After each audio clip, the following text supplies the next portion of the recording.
हम लोग हर साल खाने के लिए 18 अरब से भी ज्यादा जानवरों को मार देते हैं। और अगर हम ग्लोबल लेवल की बात करें तो पूरी दुनिया में सिर्फ 8% लोग ही वेजिटेरियन हैं, जो कि वीगन डाइट को फॉलो करते हैं। पर क्या हो अगर पूरी दुनिया वेजिटेरियन बन जाए, इसका हमारी हेल्थ, इकोनॉमी और हमारे एनवायरनमेंट पर क्या असर पड़ेगा। ये वीडियो मोस्टली 2016 की एक पब्लिक स्टडी पर आधारित है। एब्सोल्युटली गलत इन्फॉर्मेशन है। पता नहीं गलत फहमी है कि वेजिटेरियन में प्रोटीन नहीं मिलता। Being vegetarian now, honestly, I felt like why didn't I do it before?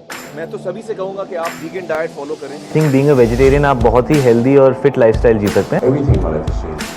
Every good thing started happening. I really mean it because I saw a transformation. सबसे पहले अगर हम हेल्थ की बात करें तो 2050 तक अगर सभी लोग वेजिटेरियन हो गए तो लगभग 70 लाख लोग कम मरने वाले। और ऐसा मैं इसलिए कह रहा हूँ क्योंकि एक स्टडी में पाया गया है कि ज्यादा लंबे समय तक मांस खाने से हमारी हेल्थ को खतरा होता है और इससे हार्ट डिजीज, डायबिटीज, कई सारी बीमारियां का खतरा बढ़ जाता है। सोचिए कि अगर पूरी दुनिया वेजिटेरियन हो जाती है तो इससे 70 लाख लोगों की जानें बच जाएगी। और अगर हम पूरी तरह से वीगन बन गए, मांस के साथ साथ हमने दूध, दही, मट्ठा ये सब कुछ भी बंद कर दिया, तो ये नंबर 70 लाख से बढ़कर 80 लाख हो जाएगा। ये हमारी हेल्थ के लिए हानिकारक तो है ही, लेकिन उससे ज्यादा ये हमारे क्लाइमेट के लिए हानिकारक है। जैसे कि मैं उत्तराखंड से बिलोंग करता हूँ तो हमारे यहाँ के वेदर की चर्चा पूरी दुनिया में की जाती है।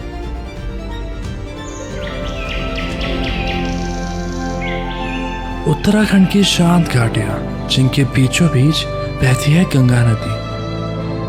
वहाँ है एक ऐसा शहर जो स्पिरिचुअल एनर्जी और शांति का एक सेंटर है। लेकिन पिछले सीजन हमारे उत्तराखंड में एक नया रूप देखने को मिला, जहां 9 दिन तक हमें लगातार एक्सट्रीम हीट का सामना करना पड़ा। और अगर हम इस सीजन की बात करें तो जनवरी फरवरी के महीने में हमें गर्मी का एहसास होना शुरू हो चुका था। बुरांस का जो फ्लावरिंग पैटर्न है वो बदल रहा है और ये फ्लावरिंग आने का मतलब है कि क्लाइमेट चेंज हो रहा है, ग्लोबल वार्मिंग बढ़ रही है और टेम्परेचर बढ़ रहा है, क्योंकि जो बडिंग होती है वो टेम्परेचर से प्रभावित होती है। टेम्परेचर और प्रेसिपिटेशन दोनों मिलकर जो है बडिंग में मदद करते हैं। तो इसका मतलब जब ये दोनों फैक्टर्स क्लाइमेट के प्रभावित हो रहे हैं तो बुरांस सबसे सेंसिटिव है, वो इससे सबसे ज्यादा प्रभावित हो जा रहा है। जो बुरांस के फूल अप्रैल मई के महीने में आते थे वो हमें फरवरी में ही देखने को मिले, और साथ ही हमें जो बर्फ देखने को मिलती थी वो इस सीजन में देखने को नहीं मिली। और इस चीज से साफ जाहिर होता है कि हमारे क्लाइमेट चेंज में कहीं ना कहीं फर्क तो पड़ा है। ये सीधा सीधा इशारा कर रहा है कि हमारे टेम्परेचर साइकिल में जो चेंज हो रहा है वो पेड़ों का कटना, रोड का चौड़ा होना और इंडस्ट्री का बढ़ना है। लेकिन वहीं दूसरी तरफ हमारी पर्सनल चॉइस, जो कि नॉनवेज का खाना, मुझे एक बहुत बड़ा कारण लग रहा है। हमारी अर्थ का जो टेम्परेचर है वो काफी ज्यादा बढ़ रहा है और आने वाले समय पर अगर हमने इसको कंट्रोल नहीं किया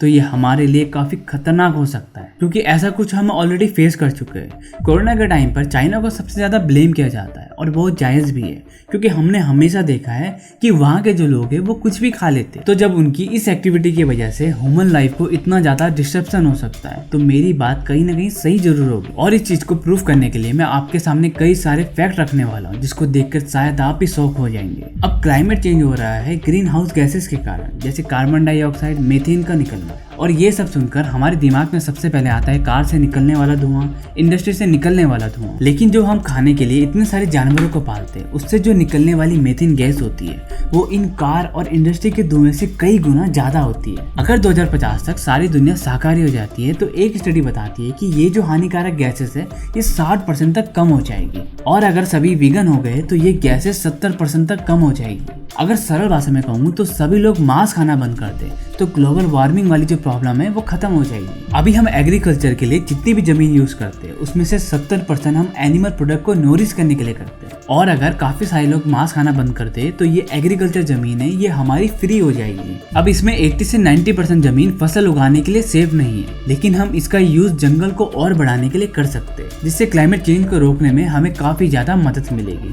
जो कि कार्बन डाइऑक्साइड को ऑक्सीजन में कन्वर्ट करेगी। यूनाइटेड किंगडम अपनी 90% फल और सब्जियां दूसरे देशों से इंपोर्ट करता है। हार्वर्ड की एक स्टडी बताती है कि अगर यूके एनिमल फार्मिंग वाली जो जमीन है उसको खेतों और जंगलों में परिवर्तन कर दे तो उसको कुछ भी बाहर से इंपोर्ट करने की जरूरत नहीं पड़ेगी, और वो जो नए जंगल होंगे वो यूके के पिछले 12 सालों के कार्बन को सोख लेंगे। अब यहाँ पे सवाल उठता है कि अगर हम उन जानवरों को मारेंगे नहीं तो उनका होगा क्या?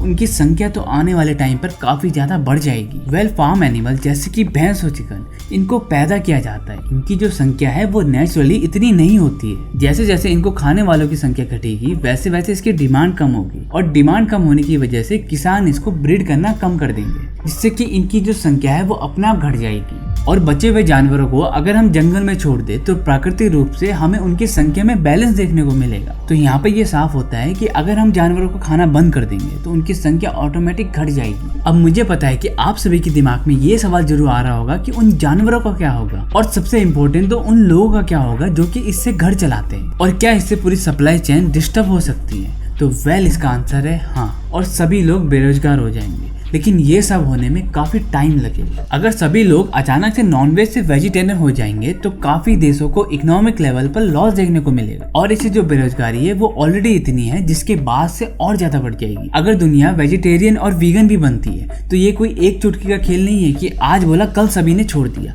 इसको होने में काफी समय लगेगा, मतलब कि लोगों को अपना करियर बदलने के लिए काफी समय मिल जाएगा। केवल बूचड़ कसाई ही नहीं बल्कि इसकी बहुत बड़ी चेन होती है, वो धीरे धीरे करके या तो शिफ्ट होगी या फिर बंद हो जाएगी। और एक बात और है कि ये जरूरी नहीं है कि पूरी दुनिया को ही वेजिटेरियन होना है। अगर हमें से अधिकतर लोग वेजिटेरियन हो जाते तो हमारे क्लाइमेट में काफी सुधार देखने को मिलेगा। और इन सभी चीज का कंक्लूजन यही निकलता है कि अगर हमें अपने क्लाइमेट को बचाना है तो हमको मांस खाना कम करना पड़ेगा। लेकिन जब मांस खाने की बात आती है तो इसमें कई सारे आंसर सुनने को मिलते हैं। यही आर्गुमेंट चाइना में चमगादड़ खाने वाले भी दे सकते थे। और अगर पुलिस भी चोर से पूछे कि उसने चोरी क्यों करी तो उसका भी जवाब आता है कि वो उसकी पर्सनल चॉइस थी। अब पॉइंट यहाँ पे ये आता है कि अगर हमारी पर्सनल चॉइस की वजह से समाज का बुरा होने वाला है तो यहाँ पर वो जो पर्सनल चॉइस है वो पर्सनल नहीं रहती है, क्योंकि इन चीजों की वजह से हमारी जो सरकार है वो काफी मोटा रेवेन्यू जनरेट कर रही है, और साथ ही जो रेगुलेशन है वो भी स्ट्रिक्ट नहीं है। और हमारे मन में जो आए प्रकृति के साथ खिलवाड़ करूँ, ये सोचना भी बहुत बड़ा गुनाह है, क्योंकि लंबे समय से मांस खाने से आप अपने हेल्थ का ही नहीं बल्कि हमारे एनवायरमेंट को भी खराब कर रहे हो, और इसके जिम्मेवार भी आप ही हो। अब जो नुकसान है वो पूरी धरती का हो रहा है। So it's not a personal choice. So जिम्मेदार बनिए। देखो बहुत अच्छा होगा कि अगर आप मांस खाना बंद कर देते, लेकिन जो लोग बचपन से कंज्यूम करते आ रहे हैं वो एकदम से बंद नहीं कर सकते,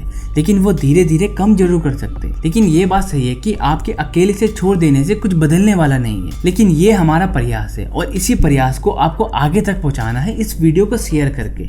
नॉन वेज मांसाहार एक ऐसी बुराई जो आज पूरे विश्व में फैली हुई है।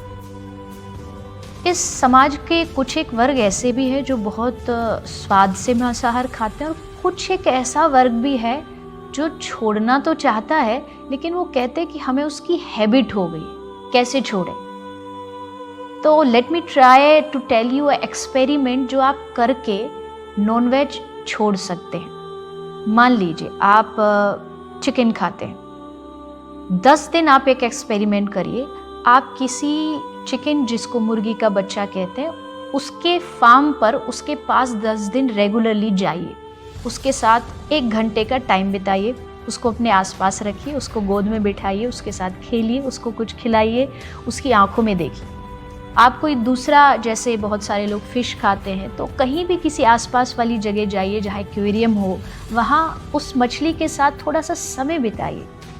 आप उस एक्सपेरिमेंट को रेगुलरली 10 दिन करके देखिए। आपको धीरे धीरे उस पशु से जिसको आप पहले खा रहे थे उसके साथ वक्त बिता के आपको उससे प्यार हो जाएगा, और जब आपको उससे प्यार हो जाएगा आप चाह करके भी उसे नहीं मार पाएंगे। तो मैं उम्मीद करता हूँ कि आपको इस वीडियो से कुछ ना कुछ सीखने को जरूर मिला होगा। तो मिलते हैं नेक्स्ट वीडियो में, तब तक के लिए जय हिंद जय भारत।